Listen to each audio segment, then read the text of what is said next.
identificá-las. É um espaço para a gente trocar questionamentos, dúvidas, desafios também, porque eles são abundantes nessa área, e para a gente construir a partir daqui também, dentro de um espaço de colaboração e troca na agenda brasileira, mas também num espaço que eu acredito que pode ser de protagonismo brasileiro internacionalmente também, principalmente nesse momento, um ponto de inflexão, onde as discussões nesse sentido, na pauta digital, com a presidência do Brasil do G20 e da presidência do Brasil na COP30 ano que vem, vão ser tão importantes. Com esse pano de fundo, eu gostaria de convidar ao meu estimado painel para se juntar a mim aqui, a Vânia Vieira, que é secretária executiva da CGU, o Flávio Roman, que é adjunto do advogado-geral da União, da AGU, e o Carlos Baigorre, que é presidente da Anatel.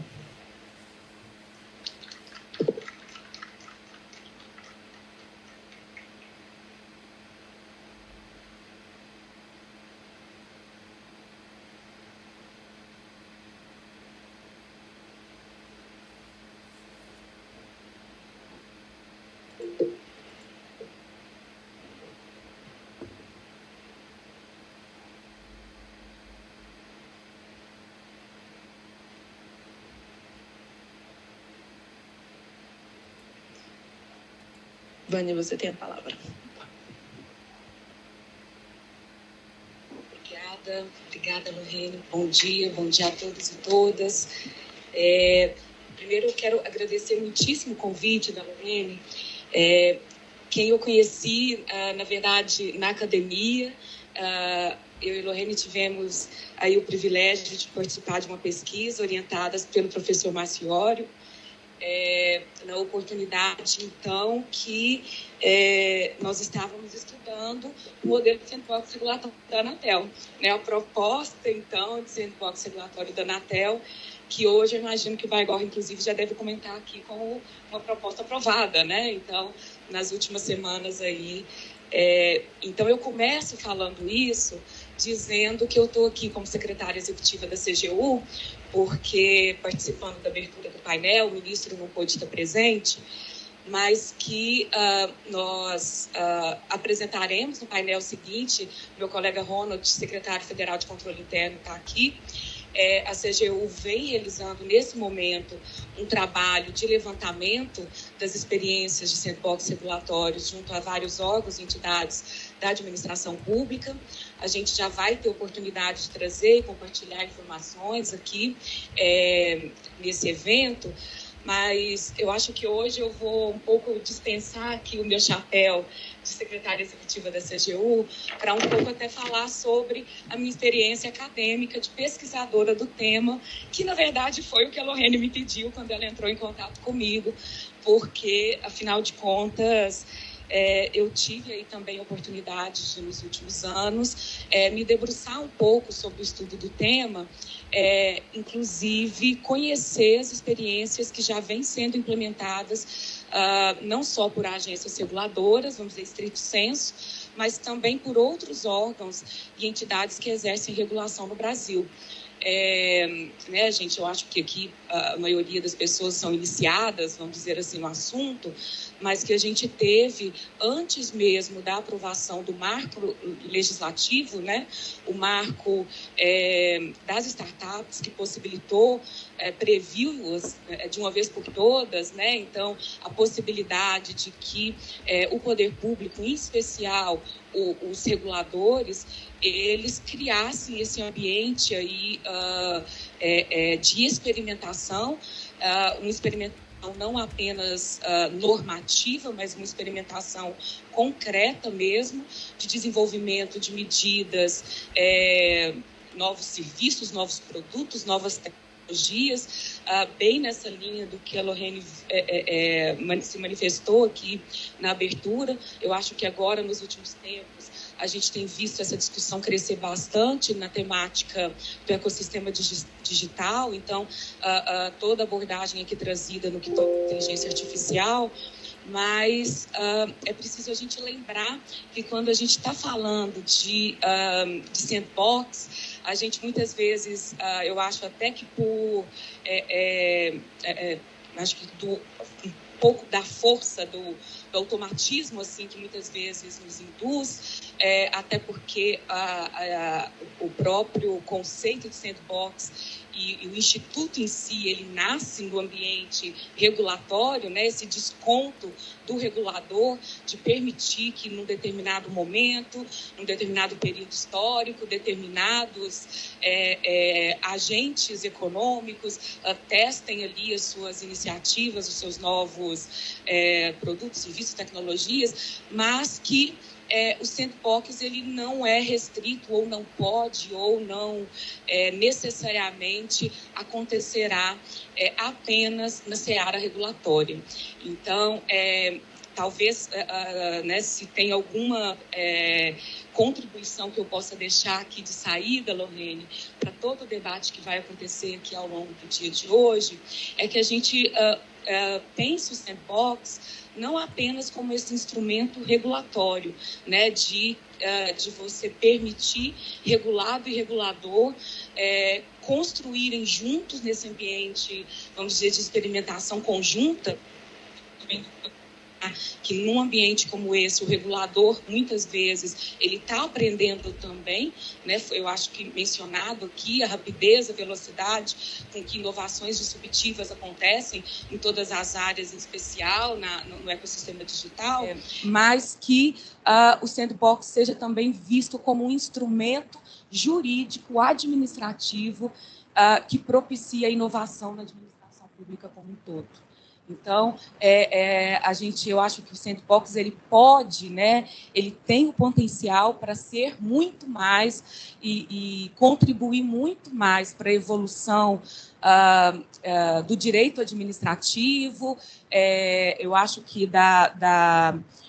desse marco legal e principalmente marco administrativo prático, e aí vendo o Bruno aqui e outros colegas da AGU que há tanto tempo militam também nessa área e sabem muito bem que, no mais das vezes, não é apenas a promoção da inovação e a concretização da inovação em si, ela não depende ou não é suficiente apenas a parte normativa, né? A gente consegue aprovar o marco, mas depois, muitas vezes, a gente não consegue, na prática, fazer isso ser operacionalizado. E aí eu acho que a gente precisa discutir, né? Temos o papel da advocacia, temos o papel do controle, então, a CGU se colocando aqui também muito humildemente nesse contexto, para que a gente possa aprender e contribuir e construirmos juntos, né? Então, eu acho que a gente tem aqui uma experiência hoje valiosa, nesse dia de hoje, para a gente já discutir onde estamos, olhando a experiência internacional, em especial de tudo que foi feito, olhando para a nossa experiência doméstica, que já demonstra consistência. Então, a gente tem hoje agências e órgãos como o Banco Central, como a CVM, como o SUSEP, uma das primeiras, então, que já trazem ali experiências que já têm resultados nessa seara, mas eu queria aqui ressaltar que a gente sempre esteja pensando o sandbox também nessa perspectiva de criação de ambiente,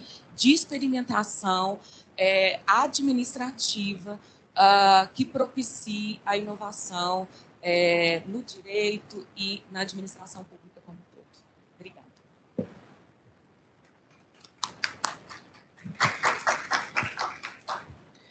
Muito obrigada. Perfeita fala e obrigada também a chamar a gente mais alto do que eu sei, né? A pensar esse instrumento de maneira mais ampla, e eu acho que vou além de pensar sandboxes no ambiente regulatório, administrativo, jurídico, a gente também tem a função de sandboxes operacionais, que também convidam a prototipagem de, enfim, estándares, de produtos, de pensar infraestrutura digital, inclusive, no meio disso. Então, a gente vai falar mais sobre isso no painel seguinte, mas abrir a caixa, né, de sandboxes. Convido agora, muito obrigada, convido agora o vice-ministro da AGU, Flávio Romão. Bom dia a todos e todas, bom dia, colega Carlos Baigó, doutora Vânia, bom dia, e agora a doutora mesmo, né, agora já, o professor dela, muito orgulhoso aqui dela, ele falou, agora a doutora Vânia vai ter mais tempo para se dedicar à CGU. Doutora Lorraine, obrigado pelo convite, bom dia a todos e todas, os colegas que nos acompanham também pelos meios virtuais, né, também. Quando eu recebi o convite da Lorraine e do colega Sérgio para fazer uma apresentação rápida aqui de 5 minutos, me foram formuladas 2 perguntas que eu vou tentar responder. Que perguntas eram essas, né?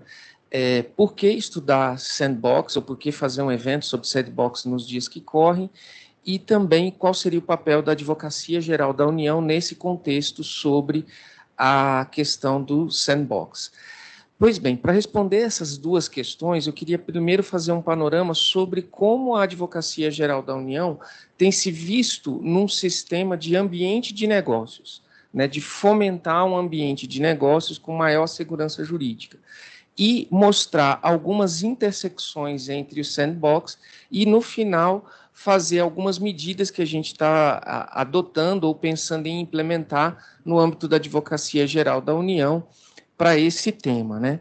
Então, a Advocacia Geral da União, ela é um órgão constitucionalmente direcionado para a defesa jurídica da União. E para essa defesa jurídica dos interesses da União, ela tem buscado se tornar o quê? Um instrumento de segurança jurídica. Mais do que qualquer outro órgão do Executivo, a Advocacia Geral da União tem uma transversalidade, uma capilaridade muito maior, né? Até costumo brincar com o Jorge, que a gente trabalhou junto, né, com o ministro Jorge Messias na Casa Civil, fala assim, olha, dentro da Advocacia Geral da União a gente consegue ter mais BO do que na Casa Civil, porque tem os BOs da administração indireta também, então ela está presente em todos esses lugares e por isso pode ajudar nessa articulação e de trazer algumas linhas e diretrizes para dar uma uniformidade na forma como a questão é tratada, pelo menos do ponto de vista jurídico. Então, fomentar a segurança jurídica e, com isso, reduzir a litigiosidade, esse é o papel que a Advocacia Geral da União vem tentando construir ao longo dessas 3 décadas e, especialmente, a partir dessa gestão. Por que especialmente a partir dessa gestão? Porque a gente tem buscado atuações mais concertadas com o administrado, fazer uma atuação mais participativa, deixar de ser uma administração autoritária, vinculada àquela ideia de teoria do ato administrativo, mas uma administração que constrói com o administrado as soluções para essas ideias. E aí vocês já percebem como isso dialoga com o sandbox.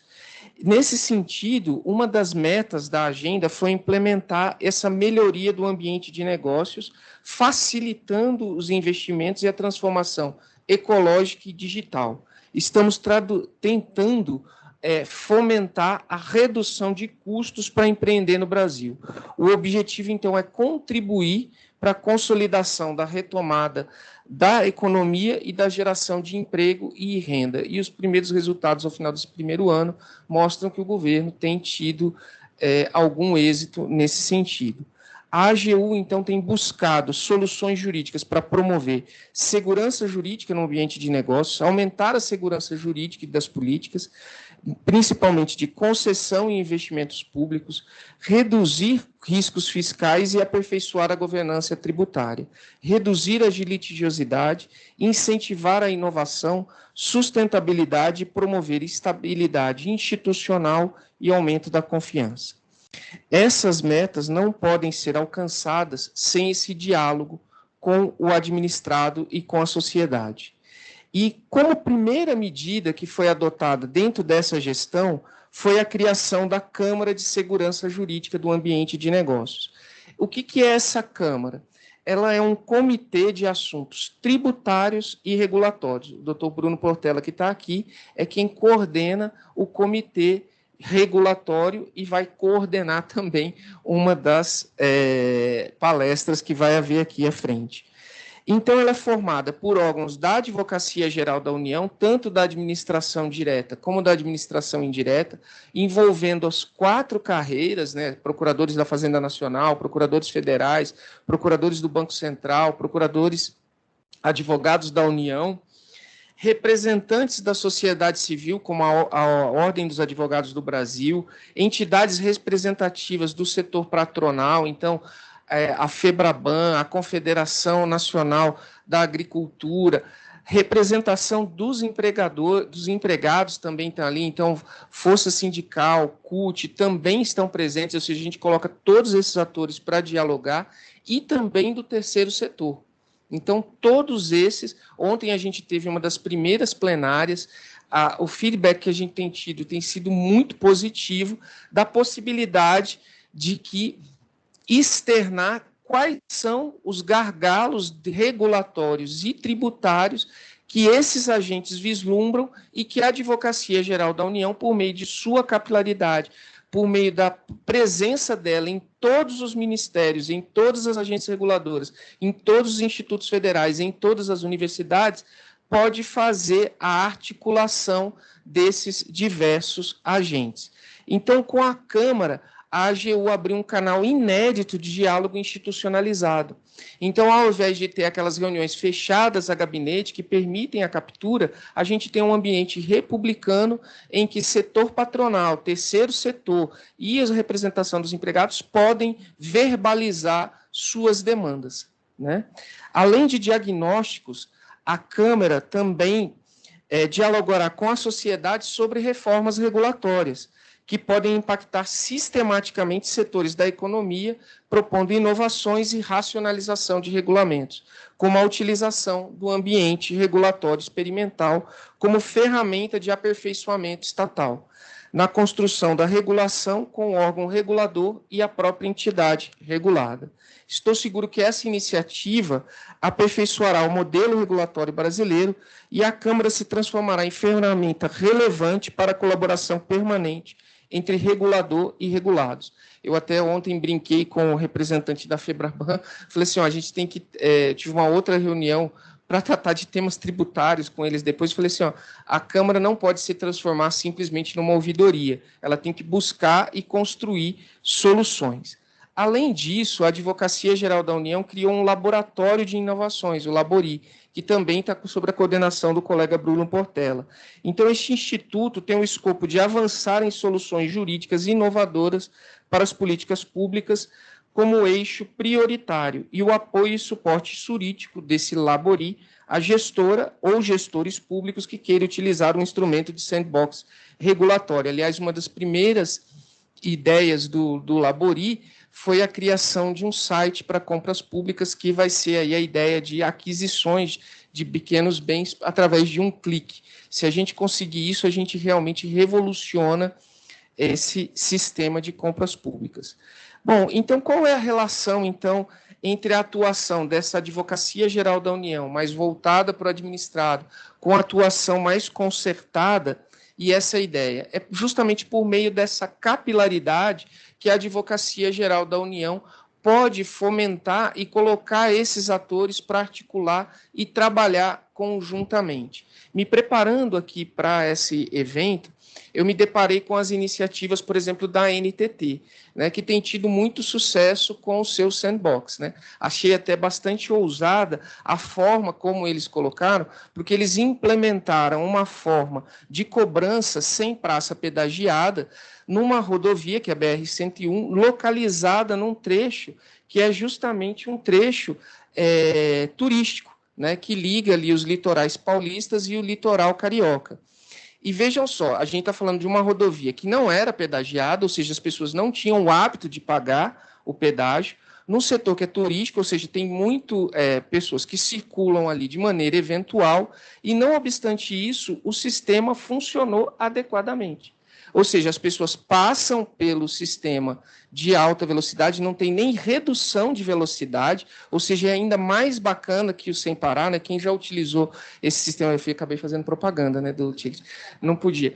Mas quem já utilizou desses mecanismos de cobrança automática, a gente sente até uma felicidade, né? Parece que a gente até está furando a fila quando passa ali, né? E está levando vantagem com todo mundo. Ou seja, nem isso acontece. Há uma redução então, de trânsito, porque não tem essa parada, né? Quem já pegou essas filas sabe disso. Há uma redução do número de acidentes e a inadimplência é pequena, além da redução de custos.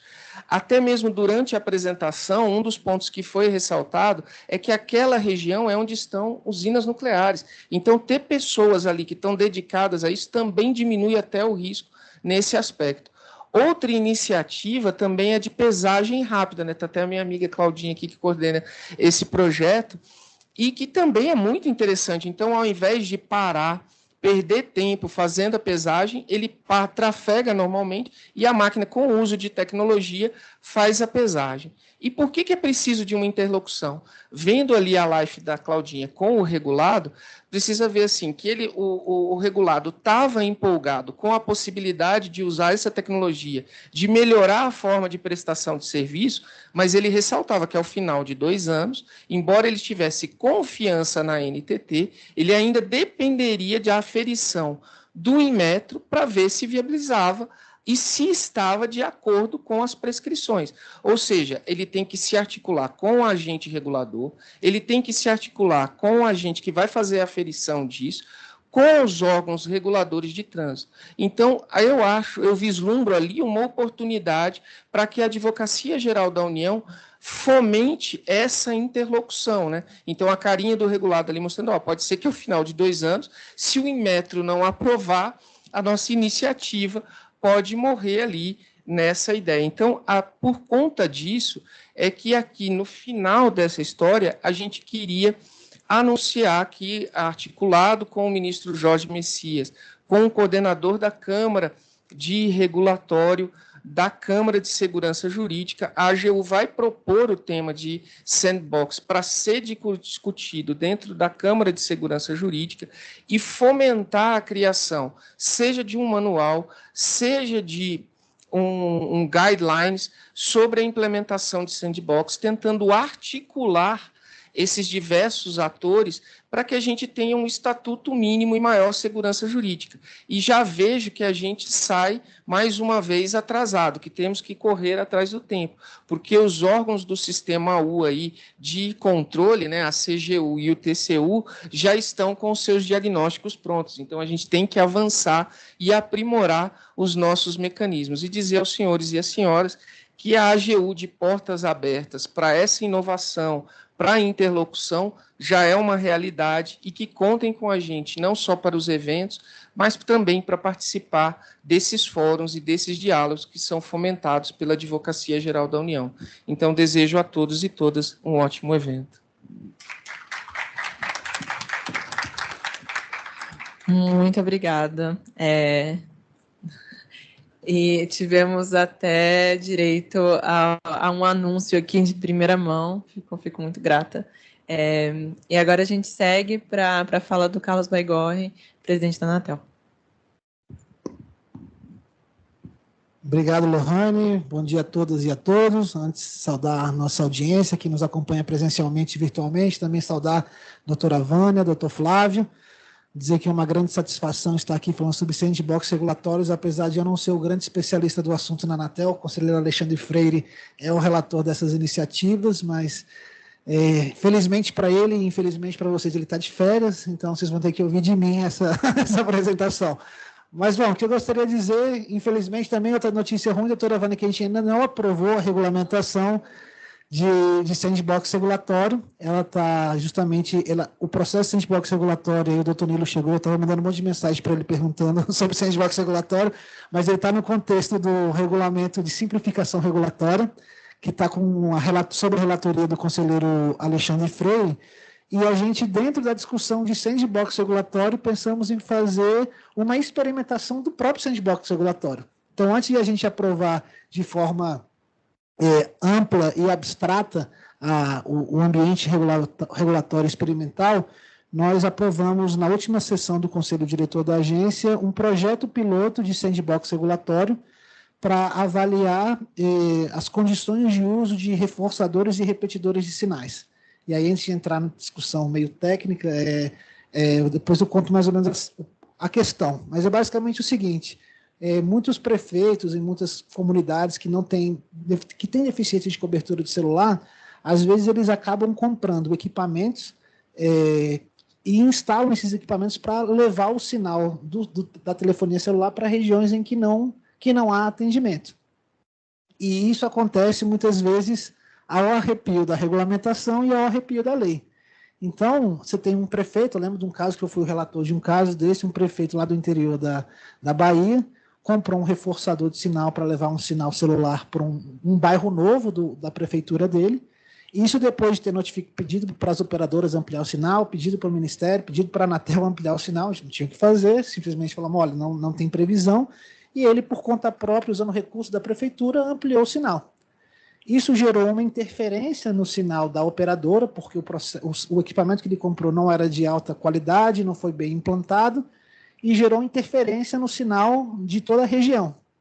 E aí a Anatel foi chamada a fiscalizar a situação, chegamos lá, fiscalizamos, apreendemos o equipamento, porque estava irregular, e ainda notificamos o Ministério Público Federal, porque a Prefeitura caracterizou a prestação clandestina do Serviço de Telecomunicações, que tem tipificação penal prevista no CBT. Então, você imagina, o Estado, a Anatel, apareceu lá para lacrar o equipamento e punir o prefeito que estava tentando resolver o problema da população lá. Eu fui o relator e falei, cara, isso não faz sentido. A gente tinha que ter chegando lá para resolver o problema, não para retroceder na solução do problema e criar um problema maior ainda. Então, diante disso, a gente começou a discutir um ambiente experimental para que a instalação desse tipo de equipamentos aconteça, primeiro, de uma forma mais organizada, dentro de parâmetros mais claros, para que esse tipo de problema de interferência de radiofrequência não aconteça, e também para que isso seja feito de uma forma mais coordenada com os prestadores de serviços de telecomunicações, de forma a mitigar todos esses riscos. É um assunto super delicado, porque começa a discutir a questão da outorga de radiofrequência que as prestadoras têm, entra numa questão se aquilo é uma prestação clandestina ou não, então a gente teve que fazer uma série de inovações regulatórias para poder viabilizar esse tipo de solução, porque no final ela é positiva no interesse público. Então a gente está com esse sandbox regulatório, esse projeto piloto aprovado recentemente. Mas esse é um sandbox regulatório que ele tem uma natureza que é mais para tentar endereçar um problema já histórico que acontece no setor e que está mal desenhado, digamos assim, para que a partir dele a gente possa aprender e rever a regulamentação com base em evidências. Esse é um grande desafio que a gente tem enquanto regulador, e quem já atuou como regulador conhece bem essa situação. Muitas vezes a gente tem que regulamentar mercados de forma abstrata, né? Então, quando a gente fala, por exemplo, de regulação de IA, não tem claramente um mercado de IA. Então, assim, o mercado não está bem definido, as estruturas não estão bem definidas, e é sempre, na minha visão, um tanto quanto arriscado você regular um mercado em abstrato. Então, geralmente, o que a gente prefere na Anatel é começar a ter casos concretos e, a partir dos casos concretos, criar uma regulamentação ampla, para que a gente não corra o risco de regulamentar coisas que são desnecessárias e não regulamentar coisas que são necessárias. Então, é regulamentar com base em evidências, não com base em narrativas. Então, esse sandbox regulatório tenta endereçar isso aí. Um outro sandbox regulatório, que é um piloto de sandbox regulatório que devemos aprovar em breve também sobre a relatoria do conselheiro Alexandre Freire, aí já é um sandbox regulatório para lidar com uma inovação tecnológica que surgiu há poucos meses no mercado de telecomunicações, que é a possibilidade de conexão dos aparelhos do cidadão, dos celulares, que está todo mundo usando, o Sérgio está aí no site do celular, então para que essas conexões possam ser feitas diretamente com satélite. Então hoje, muita gente acha que o celular conecta com satélite, ele não conecta com satélite, ele conecta com uma antena, com uma torre que está por aqui, mas existe a possibilidade tecnológica, a previsão já em standards, mas nunca foi implementada, de você fazer a conexão do que a gente chama de direct to device. Então, é o satélite comunicando diretamente com o celular, e aí isso é muito importante, é uma oportunidade para o Brasil em termos de universalização e democratização do acesso às comunicações e à conectividade, porque num país com as dimensões geográficas do Brasil, é muito difícil você levar cobertura terrestre, que a gente chama, né, com antenas, para o interior da Amazônia, para o interior do Pantanal, para os lençóis maranhenses. É inviável você levar cobertura para toda a região, para todo o território nacional. Mas se você consegue criar condições para que o celular, em não tendo conectividade numa antena, terrestre ele se conecte diretamente com o satélite, você simplesmente resolve o problema de cobertura do Brasil. Então, a gente está tentando, só que isso envolve diversos desafios tecnológicos e regulatórios que nós estamos propondo aí flexibilizar para ver como que o mercado reage e a partir dessa experimentação, aí sim fazer uma regulamentação em abstrato de uma forma mais generalizada para viabilizar o surgimento dessa tecnologia e dessa funcionalidade para o povo brasileiro. Mas, enfim, eu acho que esses são os dois pilotos de sandbox regulatório que nós temos, e em breve devemos aprovar, espero em breve aprovar o regulamento de simplificação regulatória, que lá dentro tem todo o arcabouço regulatório para experimentação na nossa regulamentação. Bora isso, obrigado a todos, bom evento.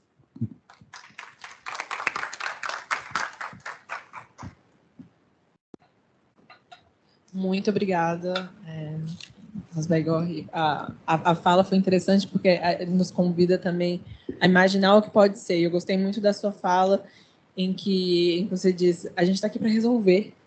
E eu acho que esse é o tema do dia também. Como que a gente consegue resolver junto, né? Como que a gente cria condições para resolver junto. E às vezes tem amarras que são mais fortes, enfim, do que entes enfim, servidores públicos que estão tentando resolver, e como que a gente cria mais possibilidades, mais canais para tentar resolver junto. E trazendo também para o início da fala da Vera, da Vânia e do Flávio, como que a gente consegue entender e sistematizar também essas experiências. Tem um processo de pensar o que é um bom sandbox também. O que significa fazer um bom sandbox? Quais são as boas práticas? Como que a gente avalia o impacto desses sandboxes também? Como a gente pode facilitar para a implementação? Fazer guias e manuais, porque o primeiro passo é ter o arcabouço legal para que a gente consiga fazer isso. E o Sérgio, bom, conhece melhor do que ninguém.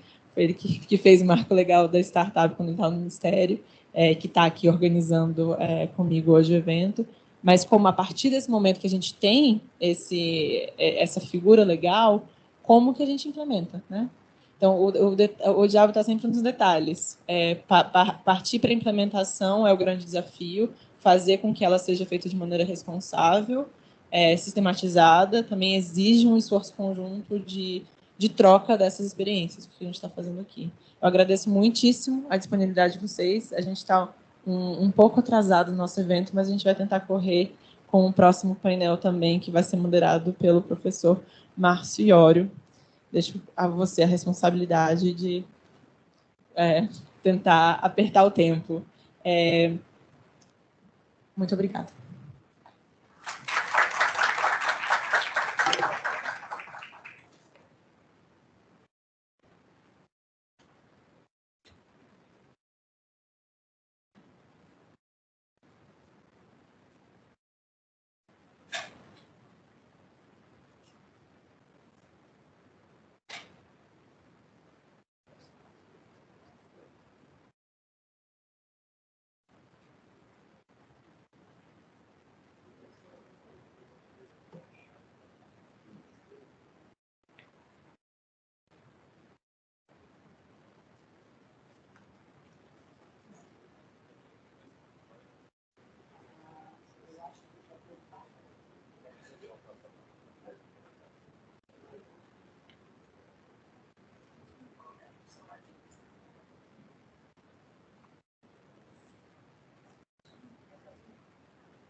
tem sido aqui, ó,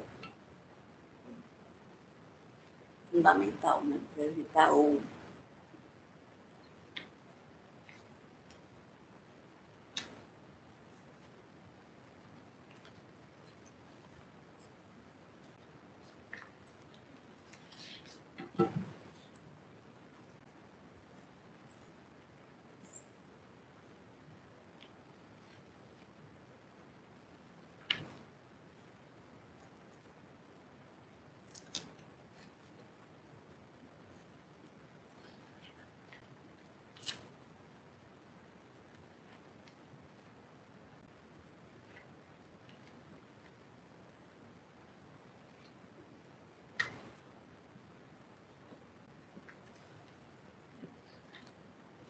Bom, alô? Alô? Muito bem. Nós estamos com a hora corrida. A Lorraine disse que ela era suíça aqui, mas ela que atrasou, né? O painel. Mas, enfim, então compete ao brasiliense tentar adiantar.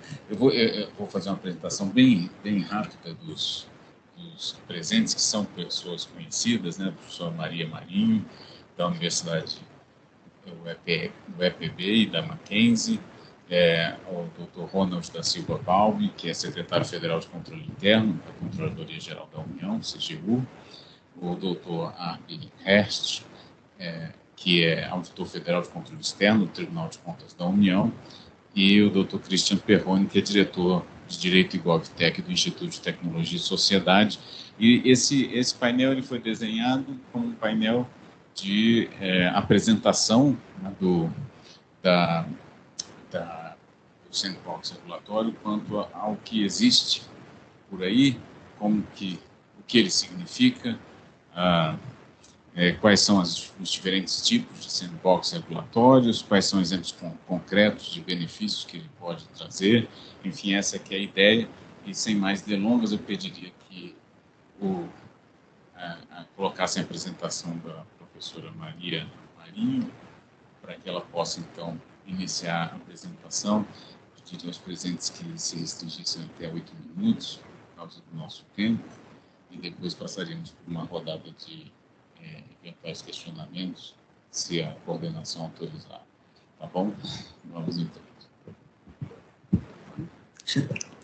Bom dia, obrigada, professor Maciori. Bom dia a todos e todas aqui presentes. Meus cumprimentos aos meus colegas de mesa. O convite foi feito, agradeço também a Lohane pela organização do evento. É um tema que, para mim, é um dos mais interessantes e urgentes de serem discutidos, não só discutidos, mas também implementados.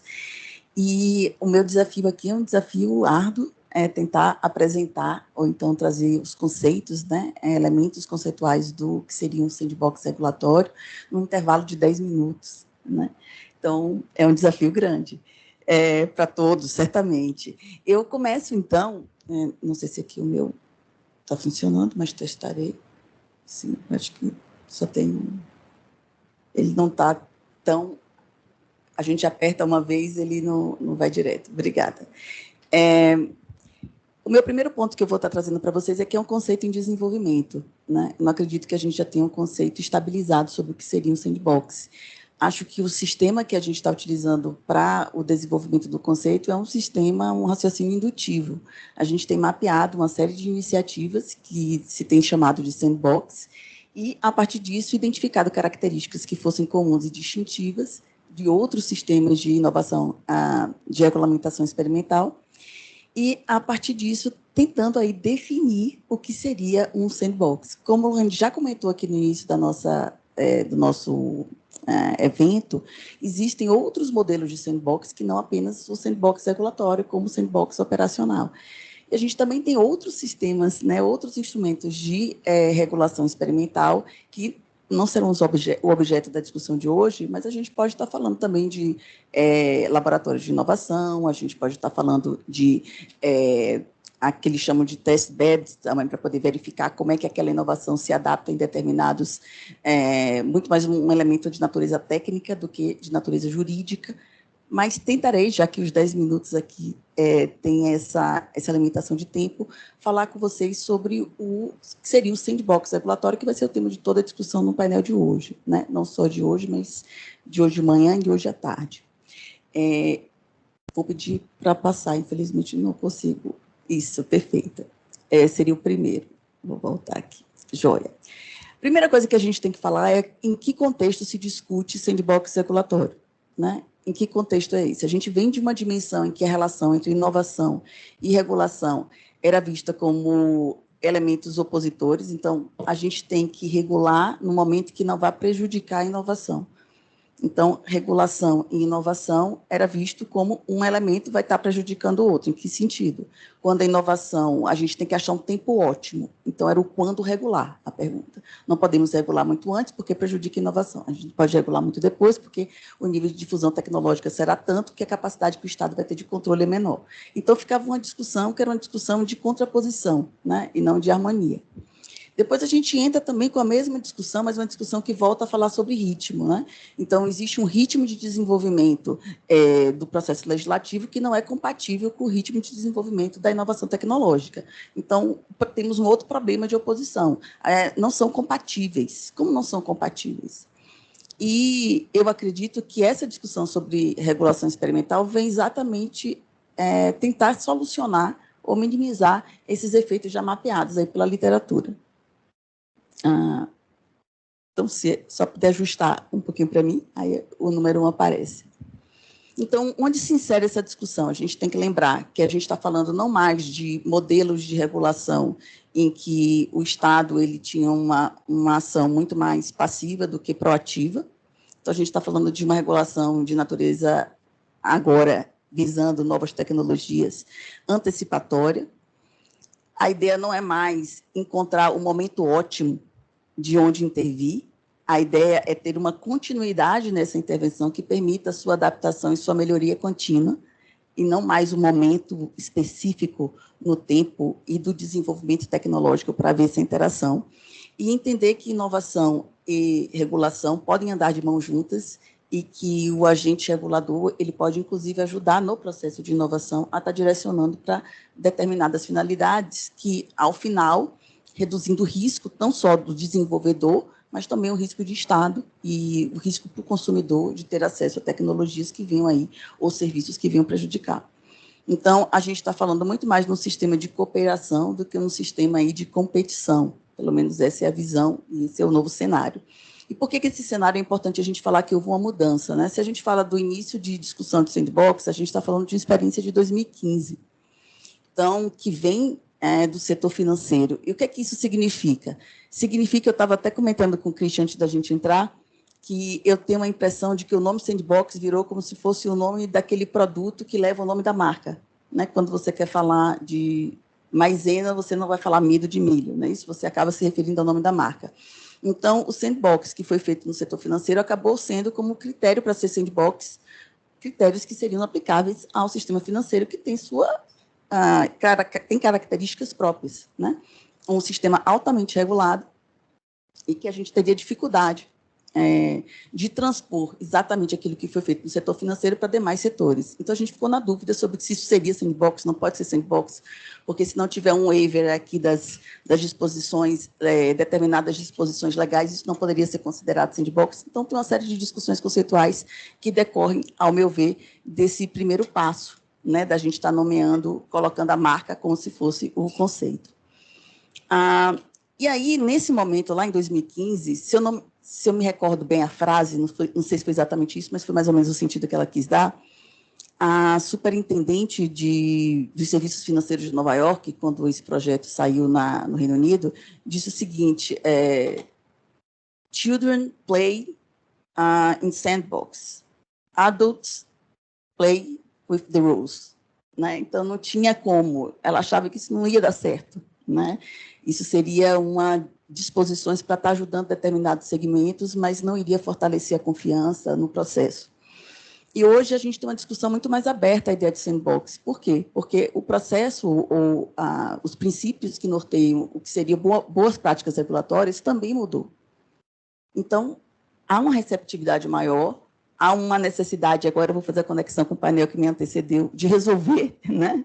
A gente tem que resolver, a gente quer ser uma solução, e isso propiciou esse espaço aí mais receptivo à ideia de sandbox.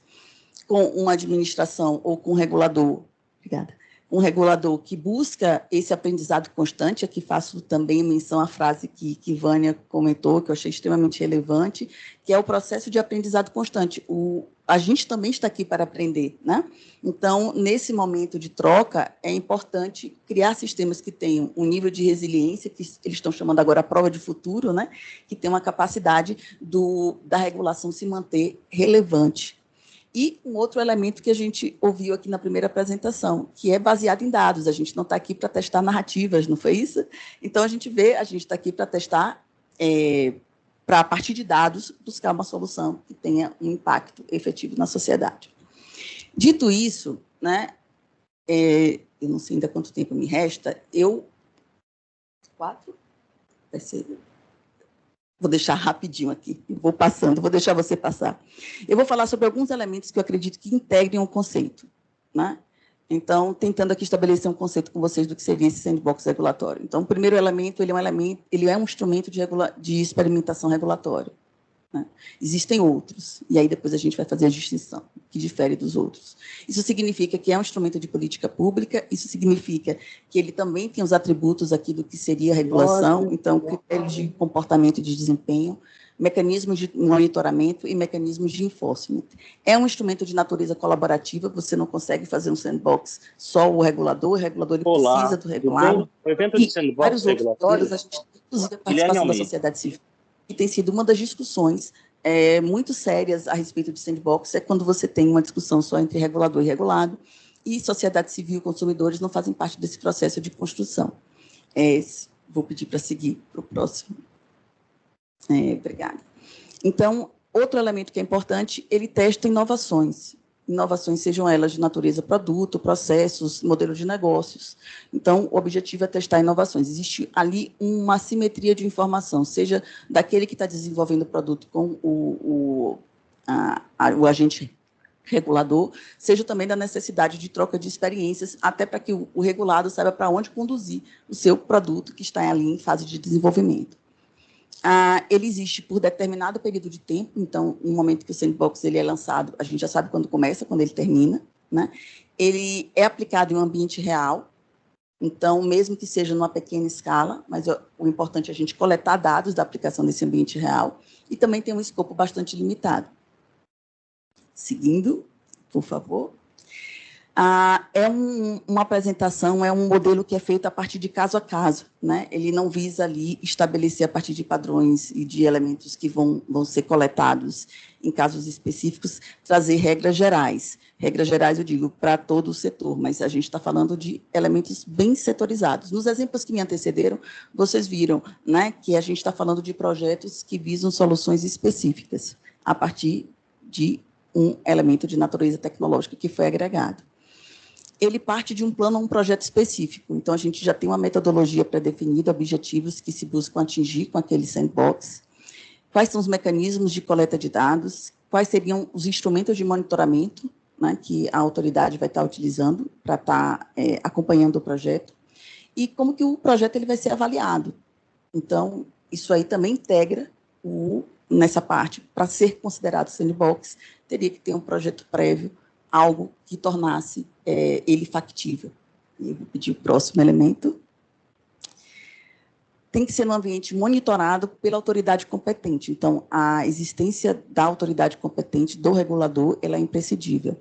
Tem que também existir salvaguardas que sejam apropriadas. E aqui, salvaguardas não significa necessariamente que eu vou estar dispondo de determinadas regras para que aquelas empresas, né, que forem a elas acordadas a participação no processo, não cumpram. Isso não é uma condição sine qua non.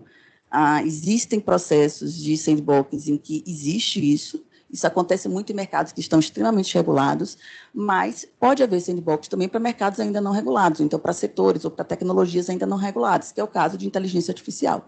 Não teria como você retirar algo, já que não existe uma regulação específica sobre o assunto. Então, isso não é uma condição necessária, mas a existência de salvaguardas apropriadas, sim. Né? E também um outro elemento importante é que, durante esse processo, haja aí, da parte do regulador, um processo contínuo de orientação. Aí, mais uma. Como eu disse para vocês anteriormente, então, não é uma condição sine qua non, né, a suspensão de determinadas disposições legais. Isso vai estar variando muito em relação ao grau de desenvolvimento da tecnologia, ao nível pré-existente de regulação naquele determinado setor, de modo que aí o regulador vai estar mapeando aquilo que seria necessário para o seu caso em concreto. Próximo.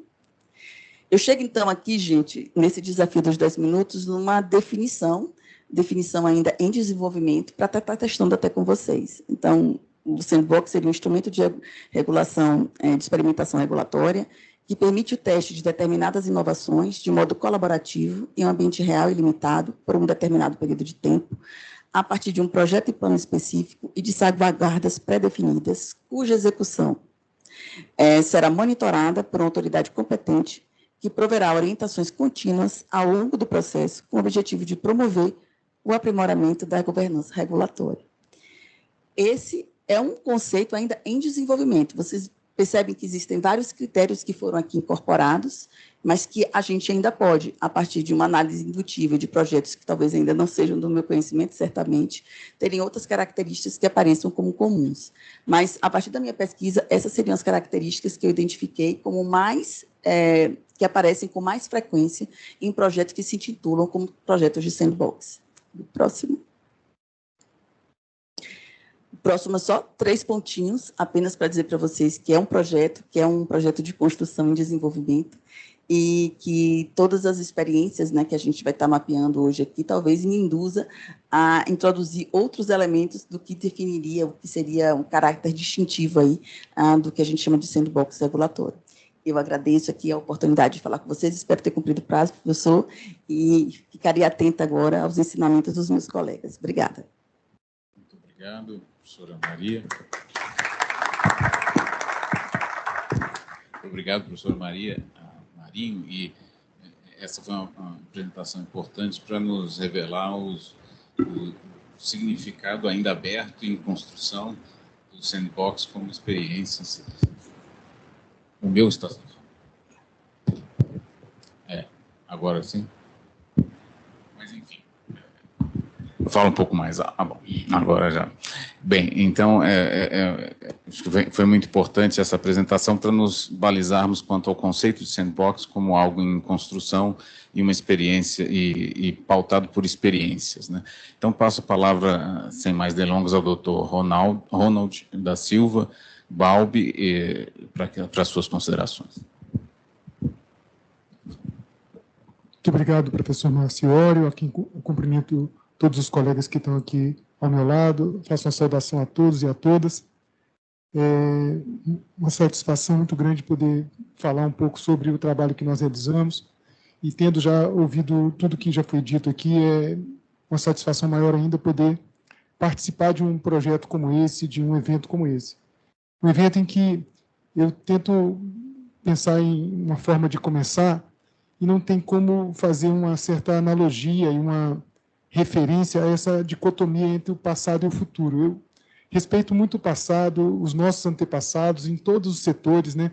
Seja na ciência, no futebol, ou mesmo nas nossas organizações.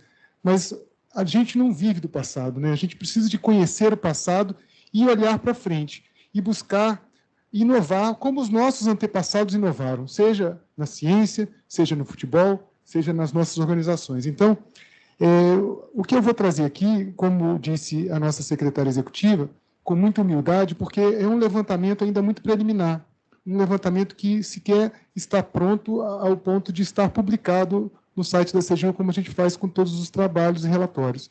Mas é um levantamento muito importante, porque ele consegue trazer uma visão mais ampla. Eu sei que, no dia de hoje, as próprias agências reguladoras federais vão falar um pouco sobre as suas experiências. Então, esse panorama que a gente traz aqui é importante para nós, mas a gente acredita também ser importante para toda a comunidade que está envolvida com essa temática, já que ele traça as linhas gerais, os contornos gerais dessa iniciativa, como a professora acabou de dizer, tão inovadora e tão importante para fazer a administração pública andar, fazer o país caminhar e a própria humanidade diante dos desafios que hoje estão colocados. Então, sem tentar trazer esse ambiente mais conceitual, como ela já acabou de colocar, não tem como não começar por esses primeiros passos que foram dados tanto pelo Banco Central, SUSEP e também pela CVM. Como ela mesmo disse, o setor financeiro foi quem deu o pontapé inicial nesse jogo de futebol. Então, o Banco Central, SUSEP, isso não aconteceu só aqui no Brasil, isso fora do Brasil também.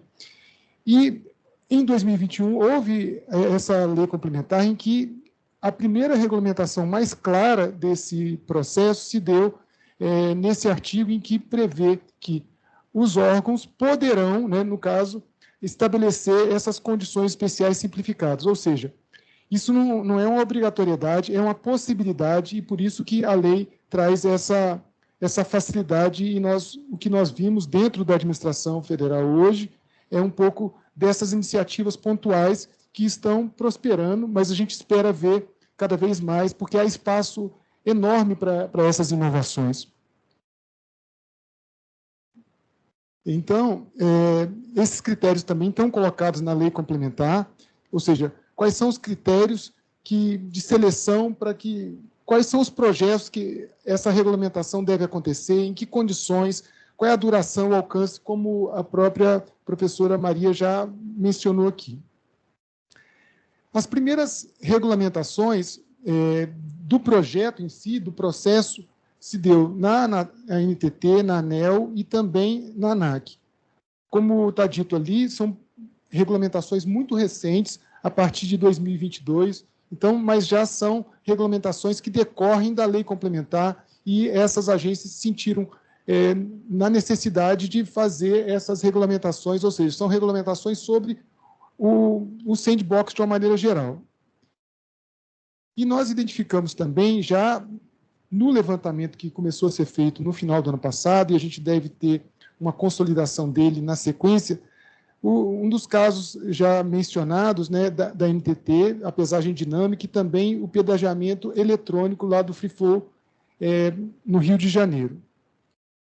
A ANEEL, do mesmo modo, tem lá o sandbox já experimentando alguma regulamentação com essas concessionárias, e também na ANAC, iniciativas muito bem-vindas também para tornar o setor aéreo ainda mais eficiente e, obviamente, facilitando a vida das companhias aéreas, mas, obviamente, também gerando um efeito sobre o consumidor, já que essa é uma preocupação de toda e qualquer agência reguladora, esse tripé, essa ideia de que precisa de trabalhar em 3 frentes ao mesmo tempo. Os projetos identificados, a gente segue com eles aqui na ANA, a outorga com gestão e garantia de prioridade. Esse é um projeto, inclusive, que acontece aqui ao nosso lado, aqui em Goiás, muito próximo aqui de Brasília. Então, essa bacia do Rio Bezerra é uma bacia que a gente mesmo de Brasília não conhece, mas tem a sua importância aqui, inclusive, para manter o abastecimento da capital, algumas regiões aqui da capital. Então, a ANA é um setor também importante que já começa a experimentar desse sandbox, e isso, para nós, é muito importante. Na Anatel, como já mencionado aqui, também os 2 projetos de expansão da cobertura do serviço móvel e também desse uso de satélites para o celular ser viabilizado para setores e regiões do país muito de difícil acesso. Enfim, são exemplos apenas muito superficiais, que eu acredito que serão debatidos com mais profundidade na sequência, mas são exemplos que mostram a variedade e as possibilidades de expansão desse tipo de iniciativa. São boas práticas, sem dúvida, que precisam de ser discutidas também para além das agências regulatórias. Então, hoje, o trabalho que nós estamos fazendo, ele está ocorrendo exclusivamente em cima das agências, mas isso tende a expandir também para outros setores da administração. E aí, isso traz pelo menos duas grandes questões que esse trabalho que a CGU está fazendo, ele deve abordar, a gente deve analisar com mais cuidado. O primeiro deles é sobre a transparência desses dados, dessas iniciativas. É importante que isso esteja de modo transparente. Basicamente, todas as informações que eu mostrei até aqui são informações que estão disponíveis dentro do site das agências, mas algumas precisam de ser consultadas os seus respectivos processos. Então, talvez, o que o trabalho vai mostrar é que algumas dessas iniciativas precisam de ter um pouco mais de transparência para que isso possa facilitar o setor regulado, mas também a própria população ter conhecimento dessas iniciativas, ao ponto de, inclusive, poder participar, sugerindo projetos, porque o Sandbox ele tem uma via de mão dupla. Não só o setor regulado, não só a agência tem que pensar nas iniciativas que vão ser experimentadas dentro dessa caixa, mas também o próprio setor pode mencionar, pode, inclusive, sugerir uma iniciativa. Olha, quem sabe se a gente fizer algo nessa direção, isso pode surtir um efeito positivo muito relevante. Agora, a própria população, de um modo geral, ela pode, a sociedade organizada, a universidade, também, de alguma maneira, pode colaborar, trazendo ideias para o setor. Então, a transparência pode, sim, ajudar a fomentar esse tipo de boa prática. Um outro aspecto são os aspectos relacionados à gestão de risco de uma maneira geral. A NTT e o Banco Central já criaram essas salvaguardas, como mencionado aqui, e isso precisa de ser pensado também para as outras experiências, os outros experimentos, e assim a gente acredita que isso pode caminhar. Já que, em sendo uma experiência tão inovadora e tão diferenciada, é preciso tomar alguns cuidados adicionais, porque o risco de uma iniciativa como essa, também, como eu mencionei, partir do setor regulado para dentro da agência, isso tem características que elevam o grau de risco de determinadas questões que precisam de ser pensadas. Então, essas duas iniciativas, elas já colocam isso no papel de uma maneira muito profunda, e a gente espera ver isso ser adotado por outras áreas, para que isso possa tornar o processo de sandbox seguro, eficiente, sem, obviamente, prejudicar a agilidade, sem prejudicar a eficiência do processo como um todo.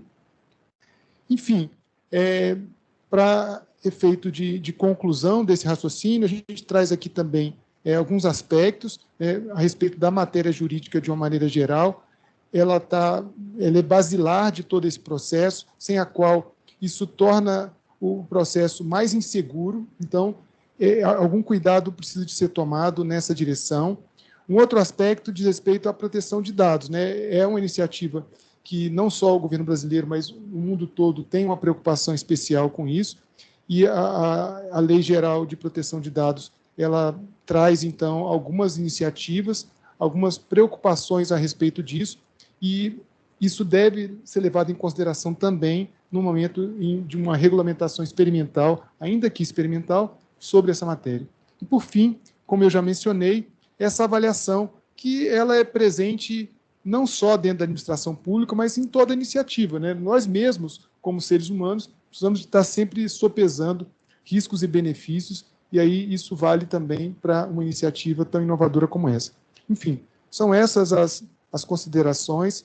Eu fico à disposição para poder tratar do assunto da forma como for possível. Obrigado.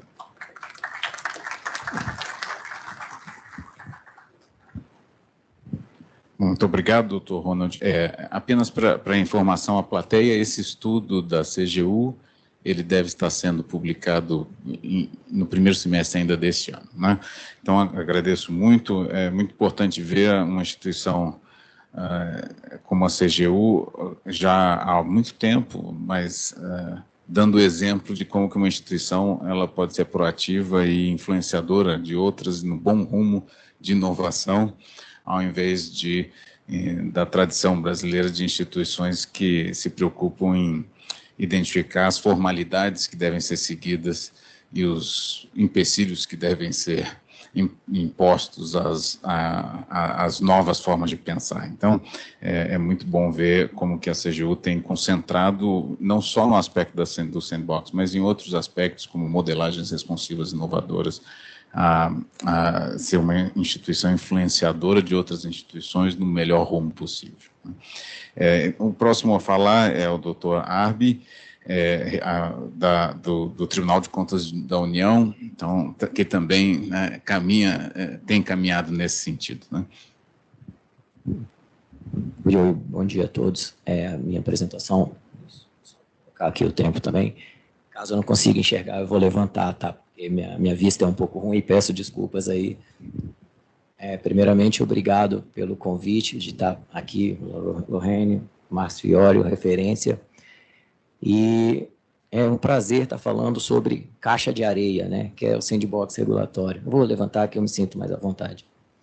E eu vou, primeiramente, antes de começar a apresentação, vou trazer um disclaimer, tá, o que eu vou falar aqui. Não representa o posicionamento do TCU, porque o TCU é formado ali pelo plenário, primeira Câmara, segunda Câmara, eu trabalho aqui num gabinete de ministro, tá? Então, o que eu falar aqui não é o posicionamento dos ministros. E como que o TCU, né, então, muitas pessoas aqui, a maioria das pessoas eu nunca vi nos eventos que a gente está, então, eu vou só falar basicamente como que o TCU tem contribuído para a inovação no país. Falar em 10 minutos vai ser difícil, minha apresentação está com 12 minutos e 47 segundos, mas o TCU ele tem contribuído de algumas formas, né? Então, uma das formas é a que todos vocês conhecem, que é a análise das compras públicas, em regra, as compras públicas tradicionais. Ainda não chegaram muito poucos casos de compras públicas de inovação. Tem as avaliações das políticas públicas de inovação, então são toda a parte de política pública de inovação, que a gente, exemplo, né, há 2 semanas a gente votou um acórdão sobre o financiamento de políticas públicas de CTI. E o que eu vou falar aqui para vocês é nessa questão, que o TCU tem trabalhado principalmente com a questão de auxílio às entidades públicas no aperfeiçoamento dos projetos de inovação, que é o Laboratório de Inovação do TCU, que a sigla é COLAB-I, e que eu trabalho como colaborador do Laboratório de Inovação há mais de 3 anos. Eu fico lá como assessor de ministro e, nas horas vagas, fico auxiliando o pessoal do Laboratório de Inovação. E as próprias compras públicas de inovação do TCU,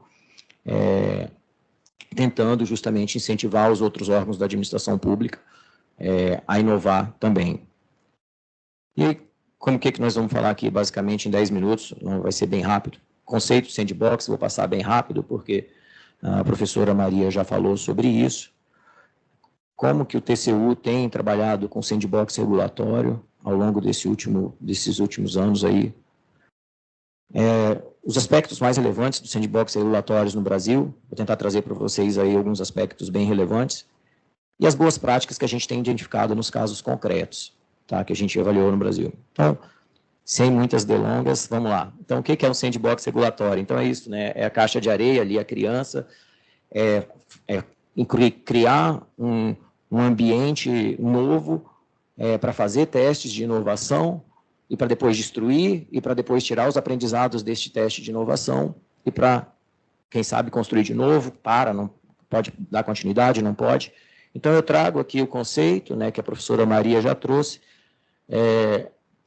que é um ambiente regulatório experimental, teste de produtos, serviços, processos inovadores, afastamento temporário de normas aplicáveis, observância de condições pré-determinadas pelo regulador. Então, o que eu destacaria aqui, basicamente, três palavrinhas, né? A questão da inovação, projetos inovadores, a questão do afastamento temporário das normas aplicáveis, tá? Que, como a professora Maria, não obrigatoriamente isso acontece, principalmente para tecnologias com grau de desenvolvimento muito baixo, com tecnologias que seriam 100% inovadoras, e a questão das condições pré-determinadas pelo regulador. Então, acho que esses 3 pontos seriam os 3 pontos básicos aí para quem quer entender sandbox regulatório. Sabendo isso, você já sai daqui melhor do que já aprendeu um pouquinho.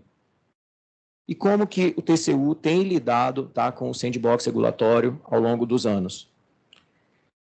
Então, no início de 2022, tá, o Laboratório de Inovação do TCU, ele vai mapeando quais são os futuros assuntos em termos de inovação que a gente deve ter objeto de estudo e que futuramente vão ser objetos de debate, exemplo, esse debate que está sendo aqui.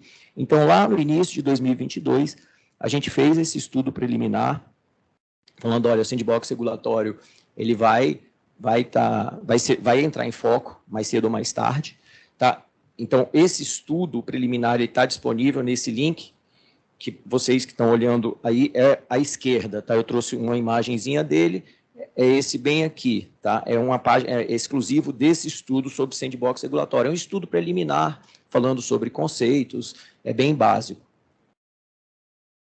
Ainda aí no início do ano de 2023, ali em maio, tá, o próprio Laboratório de Inovação consultou alguns especialistas, que nós temos aqui o Bruno Portela, que participa desse grupo, eu fui convidado, mesmo não sendo especialista, fui convidado, e outras pessoas do TCU e de outros diversos órgãos da administração pública. Para quê? Para a gente estudar sandbox regulatório, ter contato com experiências, casos concretos de sandbox regulatório no Brasil e no mundo, tá? Então, a gente fez isso ao longo de todo, contratamos, né, o professor Rafael Fazio, o procurador, que era para estar aqui nesse evento hoje, para fazer esse estudo de sandbox regulatório, um estudo complementar ao da CGU, aí, semelhante, mapeando os casos de sandbox regulatório no Brasil, não só em agências reguladoras, mas em municípios e estados também. Ao longo desse ano, a gente teve a apresentação com as equipes que estão organizando esses sandbox regulatórios no Brasil e também o pessoal do Canadá, que foi indicado pelo Banco Mundial como um exemplo de sandbox regulatório bom. E agora, em novembro de 2023, o Rafael Fazio apresentou esse que está à direita de vocês, que está disponível dentro do site do Laboratório de Inovação. Tá? Então, e esse material vale a pena estudar, porque tem todo um conceito mais novo de sandbox, bem mais detalhado. E aí eu trago para vocês alguns aspectos relevantes do sandbox aí no Brasil e algumas questões, como a Lohane pediu, tipo, o que a gente tem que começar a pensar, né? Primeiro, os participantes, né? Órgãos da administração pública federal. E aí, né, eu vi todo mundo falando aqui, porque obrigatoriamente, porque só pode ser feito por órgãos de competência de regulatória. Poxa, mas e lá no município, lá no interior do Paraná? Qual que é o órgão de competência regulatória? Vai ser a prefeitura que vai fazer? Não vai? Então, o que a gente tem identificado, né, que é interessante, é importante, na verdade é necessário ter a participação de algum órgão de competência de regulamentação desculpa. Um outro ponto que a gente tem percebido, principalmente em municípios, né, que da realização de parcerias como forma de operacionalizar a articulação, e aí, no caso, né, porque você torna sem eficácia normas, às vezes, não só municipal, como também necessita de normas estaduais e federais, e daí a importância até de uma articulação interfederativa, se for necessário. E um ponto bem interessante que a gente tem visto no sandbox e que vale para compras públicas de inovação é quem é o principal executor do projeto. Se é a prefeitura, se é uma empresa pública, isso até pela questão de fluxo de dinheiro, tá? Isso em compras públicas de inovação, ou se é um consórcio de entidades. Isso em compras públicas de inovação faz muita diferença, o Bruno Portela sabe disso, faz muita diferença quem é o principal executor. E aí uma pergunta, né, que a gente tem feito aí para os grupos de especialistas. O sandbox regulatório é somente para startups participarem ou podem ser qualquer empresa? Quem acha que é só startup, levanta a mão, pesquisa rápida, 1 segundo. Então, pode ser para qualquer empresa, tá? Isso é o nosso entendimento por enquanto, tá? Não existe posicionamento formado, até porque a lei ela não restringe somente para startups. Com relação ao objeto, né, desenvolvimento de modelos de negócios inovadores e testes e tecnologias experimentais. E aí, uma outra pergunta que lá o pessoal, os especialistas, têm questionado. Isso vale somente para inovação disruptiva, ou seja, a criação da internet, do Google, inteligência artificial, ou pode ser para inovação incremental também.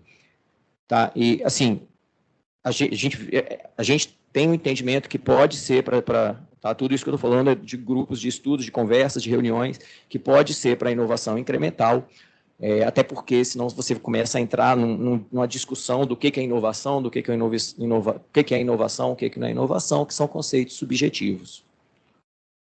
Aqui o procedimento, né, que é o chamamento público, que tem esses critérios de seleção, duração, alcance temporária e delimitação de quais são as normas que terão sua eficácia. E aí um ponto relevante que eu trago para vocês é isso, é o esclarecimento de quais as condições especiais simplificadas que os participantes terão acesso. Tá? Isso aí é bem interessante. Tem quantos minutos, professor? Tem, tá. Então, o próximo slide eu vou passar, não vou falar, tá? Mas isso aqui é interessante. São aspectos relevantes de sandbox no Brasil. Então, elegibilidade, governança, duração, restrições salvaguardas, isso está nesse material lá que o Rafael Fazio produziu para o TCU. E aí eu vou para a parte mais legal, né, que são boas práticas que a gente tem identificado nesse sandbox. Se alguém quiser tirar foto, mas tem no material, tá disponível. E quais são as boas práticas que a gente tem identificado aí? Até como o Dr. Ronald também falou, uma das boas práticas, e que também se aplica muito a compras públicas de inovação, tá? É consolidar todas as informações sobre sandbox em uma página dedicada ao sandbox, então você criar uma página dedicada ao sandbox. O sandbox não deixa de ser um projeto, entendeu? Que vai ter início, meio e fim. O segundo aspecto. Tá, e aí foi interessante escutar a palestra da professora Maria, por quê? Porque várias vezes a gente conversou com pessoas em eventos e mesmo em reuniões, e as pessoas falaram, nós estamos criando um sandbox regulatório sobre X. Eu falava, poxa, que legal, mas que norma vocês estão tornando sem eficácia? Nenhuma norma sem eficácia. Eu falava, poxa, mas é um sandbox regulatório? Na verdade, era só um projeto de inovação aberta, como qualquer outro. Não que um não seja complementar ao outro, todos eles são complementares, ok. Mas, para caracterizar um sandbox regulatório, seria interessante, e principalmente para a gente, que é do controle, informar quais são as normas que estão sendo tornadas sem eficácia para aquele sandbox regulatório. Importância de conhecer o novo marco legal da inovação, principalmente ali o artigo 11, né, que trata do sandbox regulatório. E aí, também complementando um pouco do que o Ronald falou, questão da publicidade, transparência e motivação de todas as decisões ao longo do processo do sandbox regulatório. E um ponto relevante, obediência ao princípio da imparcialidade, né? Que a gente já recebeu, olha que interessante, com poucos casos, questionamentos.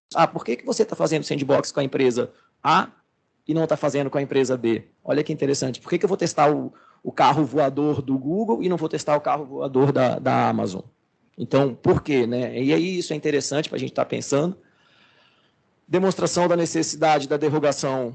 E aí, isso aqui é um aspecto, eu trouxe, mas é controvertido, para demonstrar por que a norma deve ser derrogada ou não, quais a motivação da derrogação dessa norma.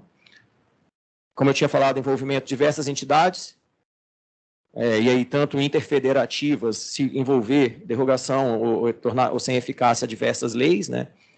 Diversas entidades e vários setores da entidade, e aí múltiplos conhecimentos, e acompanhamento de todo o processo, resultados parciais, implementação para correções de rumo, né? A importância, e hoje que a gente tem identificado no sandbox, não só no Brasil, como no mundo, é que o pessoal está fazendo sandbox e não tem dado para falar se o experimento foi ok ou não, e se vai dar continuidade ou não, e quais os próximos passos, tá? E não só no Brasil, no mundo. Gente, eu ultrapassei exatamente 2h33, faltam ainda 10 segundos. Obrigado, possível fugir dos padrões tradicionais para inovar, e a pergunta eu respondo com isso, né, que a criatividade envolve a ruptura dos padrões estabelecidos para olhar as coisas de uma maneira diferente. Obrigado aí, novamente, obrigado pelo convite, e aí estão os meus contatos. Obrigado.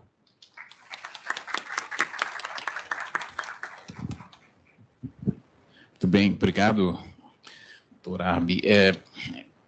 Eu pesquei uma questão na sua apresentação que talvez nos aflija futuramente, porque a questão do sandbox está sendo tratada hoje como uma inovação para maior liberdade do setor público em inovar ou abrir espaços de inovação.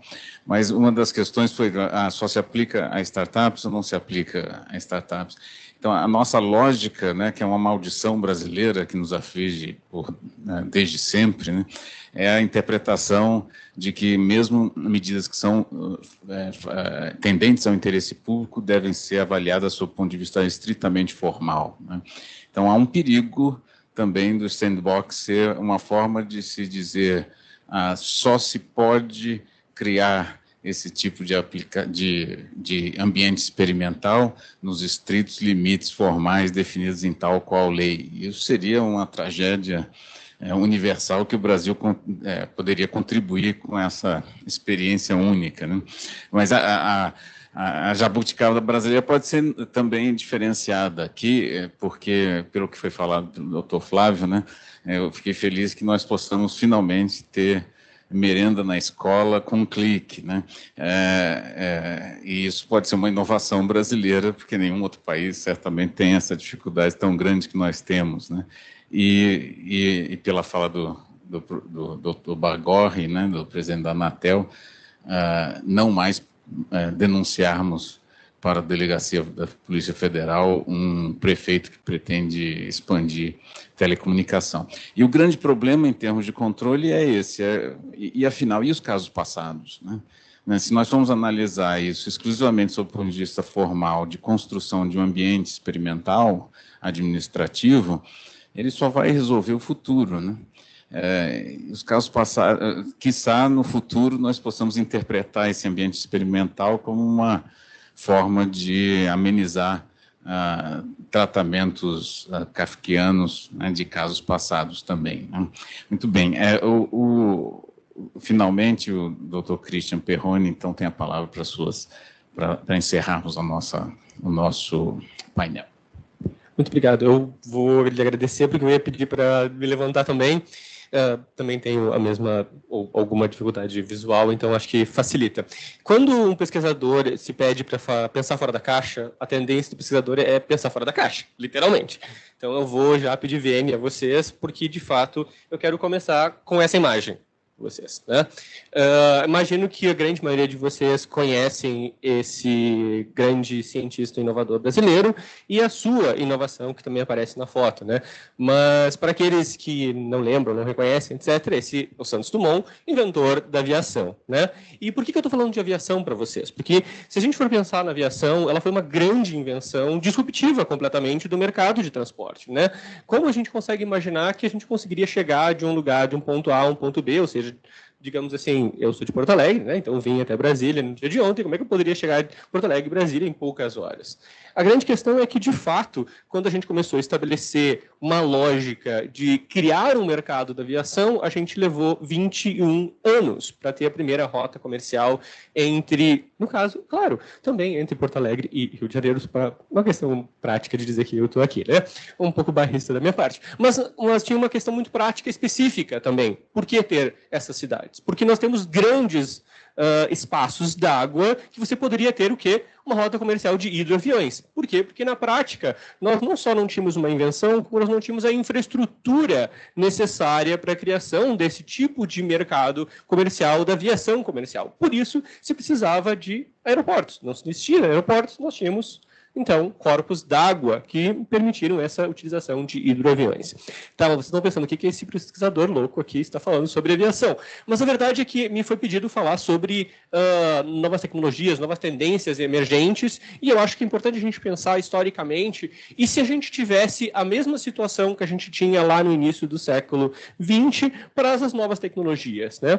A Lorraine abriu a nossa conversa falando dos 3 Vs, e eu acho que é particularmente relevante a gente pensar nisso, né? Se a gente tivesse que levar 21 anos para estabelecer a primeira rota comercial, ou levar 21 anos para estabelecer a primeira mecanismo de serviço que você poderia utilizar a inteligência artificial, acredito que a gente estaria um pouquinho atrasados, né? Só de leve, né?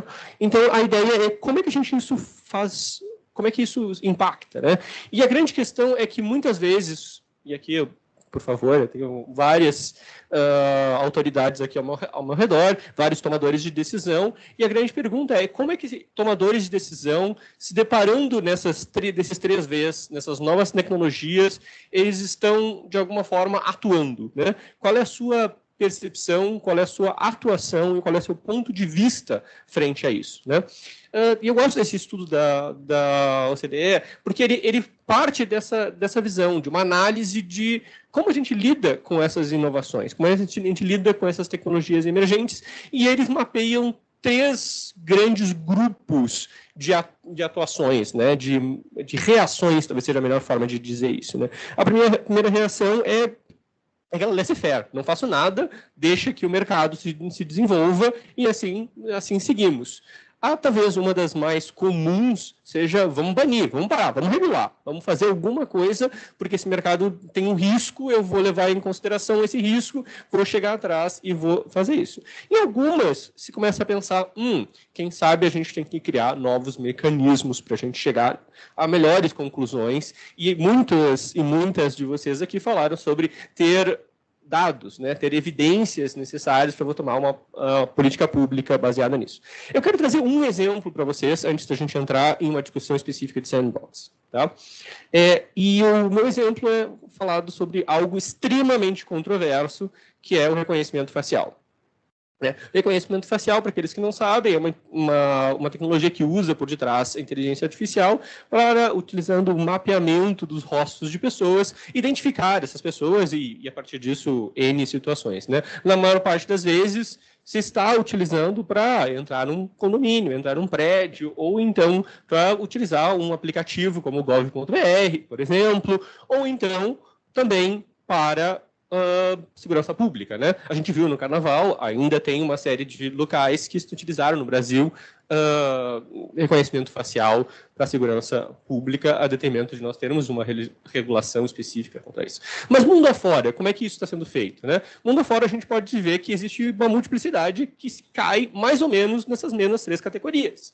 Né? A gente cai na primeira categoria de um laissez-faire, que é algo que mais ou menos está acontecendo na América Latina. A gente vê algumas situações agora de banimento, a sociedade civil brasileira muito forte pedindo o banimento de reconhecimento facial, particularmente na segurança pública, e nós temos algumas decisões judiciais, como aconteceu, por exemplo, em Buenos Aires, com relação à utilização de câmeras de reconhecimento facial nas ruas de Buenos Aires. Né? E, por outro lado, nós temos uma atitude de banimento. Uma série de cidades, aqui representada, por exemplo, por São Francisco, baniram essa tecnologia. Mas alguns lugares e alguns países, e aqui eu entro já no nosso tema de hoje, como, por exemplo, a Noruega, resolveu pensar e se a gente fizesse uma sandbox para entender se é possível nós termos reconhecimento facial que seja de acordo com mecanismos de privacidade, com mecanismos de proteção de dados. E aí uma empresa, claro, norueguesa, resolveu propor uma sandbox dentro da sandbox que eles fazem em inteligência artificial, que é lidada pela Autoridade de Proteção de Dados norueguesa. Né? E se chegou a conclusões que existiam possibilidades. Existem muitas dificuldades para você ter a possibilidade de reconhecimento facial, de utilizar a biometria facial para isso, mas existem possibilidades de você utilizar reconhecimento facial. Então, a grande questão aqui não é o fato de existir ou não existir a possibilidade, o fato de a autoridade norueguesa pensar ou não pensar em um determinado sentido, mas sim que eles resolveram utilizar o instrumento de sandbox para chegar a alguma conclusão de se era possível ou se não era possível. Né? E talvez o mais interessante de tudo isso é algo que alguns dos nossos colegas aqui foram muito claros no final, a necessidade de termos esses dados tornados públicos, né? De termos transparência. Nós temos, e aí a gente entra no elemento que eu gostaria de conversar com vocês nesses últimos 4 minutinhos aqui que eu tenho, né? Que é como a gente pode estruturar? Por que a gente vai estruturar uma sandbox nesses casos que nós temos tecnologias emergentes? E eu acho que a questão principal é que quando a gente vai olhar para essas tecnologias emergentes, e aqui eu entro no que a professora mencionou muito bem, muitas vezes a gente entra nessa dicotomia, né, de que toda a regulação ela vai impedir a inovação, como se fosse um choque clássico. Mas, na verdade, não é bem isso. A grande questão é que a regulação ela tem que ser pensada em 2 características. uma característica, é a característica de precaução, ou seja, o que nós devemos banir, o que nós devemos limitar, em que circunstâncias o risco é muito alto, em que circunstâncias o risco é mais baixo, e a segunda característica é falar nos incentivos, em quais incentivos que nós queremos ter para que as tecnologias sejam desenvolvidas de maneira responsável. Eu chamo isso de o bastão e a cenoura, né? Normalmente isso, geopolítica, isso tem outra conotação, mas eu acho que na visão regulatória a gente tem que pensar nessas duas fases, as duas características, né? E aí eu fico com algumas perguntas, né? E aí eu gosto de voltar ao meu avião lá na frente, é como a gente vai poder, de alguma forma, decolar com essas novas tecnologias, né? Quais vão ser os novos inventores, as novas empresas que vão colocar rotas comerciais? E como a gente vai entender o que deve ser limitado? Ou seja, devemos ter licença, um piloto, por exemplo, o que nós temos que fazer? Como a gente vai, de fato, incentivar de maneira positiva a criação desses novos aviões, particularmente novos aviões brasileiros? É claro, a gente tem que pensar nas startups brasileiras, nas SMEs brasileiras. E aí eu acho que tem alguns elementos que a gente deve levar em consideração. Um deles, claro, que alguns dos colegas de vocês já falaram aqui, que é o elemento de, obviamente, uma abertura para a participação social, né? Acho que esse é um dos pontos efetivamente relevantes. Por quê? Porque a sociedade civil, a academia, o corpo técnico e as outras empresas, os outros mercados, têm uma fala no momento de entender quais são os impactos das novas tecnologias, entender como as novas tecnologias vão ser utilizadas. Por exemplo, se a gente for pensar, muitas das tecnologias que a gente tem de inteligência artificial, elas são utilizadas de uma maneira que não necessariamente foram pensadas originalmente. O ChatGPT foi pensado para desenvolver certas capacidades, quando se começou a notar que podiam ser utilizadas para muitas mais capacidades, para usar o exemplo que a Lorraine mencionou anteriormente. Tá bem? O outro ponto que eu acho que é importante a gente pensar é as escolhas de quais projetos a gente vai fazer, né? De quem vai participar desses projetos, né? Quais as empresas que vão poder participar. Aqui vocês mencionaram se podem startups ou se podem outras empresas. Eu acredito que tanto empresas como até organizações da sociedade civil, até a academia pode participar de sandbox, sempre que se queira desenvolver algo que seja inovador e que pode beneficiar o interesse público. Terceiro ponto, eu diria que é uma questão de aprendizado, né? E aí vem a questão de transparência, porque não é um aprendizado de um. As sandbox são caras para as empresas, são caras para os órgãos públicos, são caras para a sociedade como um todo, né? Então, a transparência e o aprendizado coletivo são elementos extremamente relevantes para que esse custo se reverta em benefícios exponenciais e escaláveis pela sociedade. Essa empresa, por exemplo, norueguesa, que eu mencionei anteriormente, é uma empresa que desenvolveu uma possibilidade de utilizar uma tecnologia específica de reconhecimento facial favorável à privacidade. Mas outras empresas, tendo em vista o relatório da entidade norueguesa, podem se basear nas mesmas considerações e chegar a resultados similares. Desenvolver produtos similares, inclusive, não necessariamente falando só sobre reconhecimento facial. Por último, a gente falou muito sobre uma agência reguladora desenvolvendo um espaço regulatório. Eu acredito que para novas tecnologias como a inteligência artificial, tá?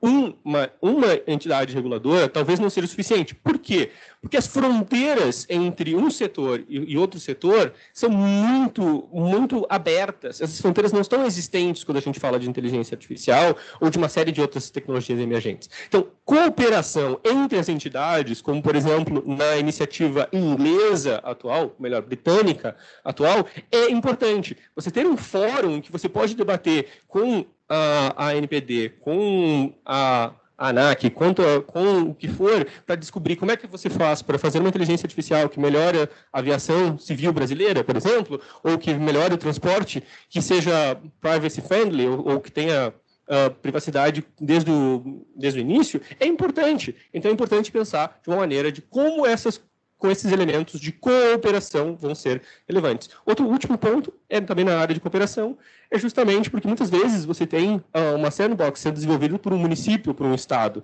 Então, você ter cooperação entre os entes e entre as agências regulatórias é também um elemento relevante. Claro que aqui eu trouxe elementos, não trouxe total respostas, mas a ideia é que a gente tenha, num futuro próximo, um relatório do ITS financiado pela Embaixada do Reino Unido, que tente dar um pouquinho mais de carne a esses ossos aqui. Então, muito obrigado pela sua oportunidade e agradeço e aberto a perguntas agora. Obrigado.